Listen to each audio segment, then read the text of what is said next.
Hi everybody, we are having some cilantro lime rice I've prepared in my Instant Pot in our camper van, and a can of refried black beans, and I'm adding some salsa roja into it to flavor them and to kind of soften them up to make them creamier, more like real refried beans, traditional refried beans. I'm heating them up in my camper van. And I have some romaine lettuce that I have in the cooler. I'm going to shred that up to make some taco salads, or burrito bowls we like to call them too. Taco salads would be the recipe on Protective Diet.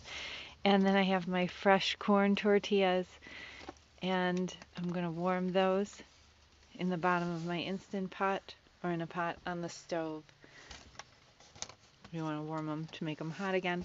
I have my cilantro, my fresh herb box that I've been keeping in my mini fridge. And that's what we're having.